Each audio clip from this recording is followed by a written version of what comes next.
Let's start. Our topic is climate conditions. Now today we will discuss about winds.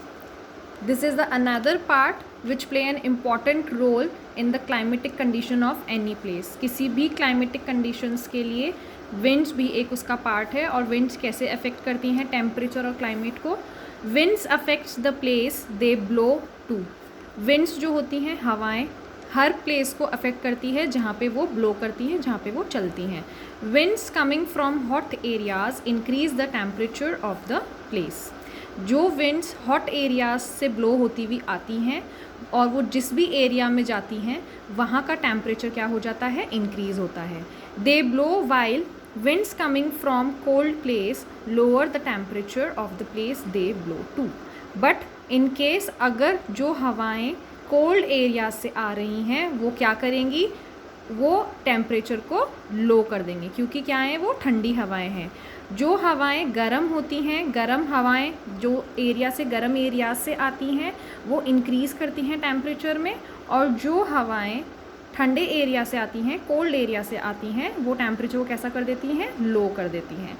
If you can feel, देखिए जैसे अभी मौसम हमारे यहाँ पे कैसा हो रहा है, गर्मी हो रही है, हवाएं भी चल रही है, तो आप यू कैन फील ऑल्सो कि अभी कैसी हवाएं हैं, वार्म हवाएं हैं, विंड्स हैं, तो वो क्या कर रही हैं, हमारे टेम्परेचर को इंक्रीज़ कर रही हैं.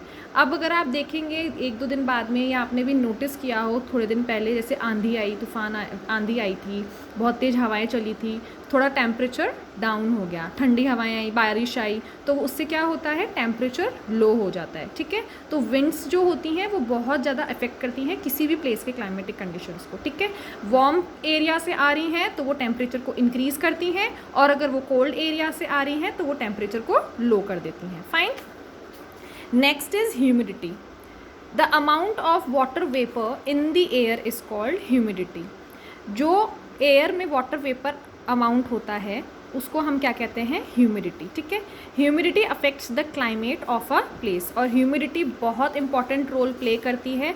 आप कभी नोटिस कीजिए, जैसे रेनी सीजन स्टार्ट होता है, ठीक है, बारिश हो रही है कंटिन्यू तो ठीक है, लेकिन अगर एक दो दिन जैसे ब्रेक हुआ तो क्या होता है, हमको खुद को बहुत ज़्यादा ह्यूमिड जैसा फील होने लगता है, मतलब ना पसीना आ रहा होता है, मतलब हमको कुछ भी अच्छा नहीं लगता. तो वो किस वजह से होता है, वो ह्यूमिडिटी के वजह से होता है. क्यों? क्योंकि जो एयर में वाटर वेपर का अमाउंट होता है वो इंक्रीज़ हो जाता है, जिससे ह्यूमिडिटी क्रिएट होती है एनवायरनमेंट में. ठीक है, the winds blowing from sea to land bring a lot of moisture. जो हवाएं सी से लैंड की तरफ आती हैं वो क्या लेकर आती है, बहुत सारा मॉइस्चर, क्योंकि वो कहाँ से आ रही हैं, वो सी से आ रही हैं, मतलब समुद्र से आ रही हैं. जो समुद्र से जो हवाएं आती हैं लैंड की तरफ, ज़मीन की तरफ, वो क्या लेकर आती है, मॉइस्चर लेकर आती है.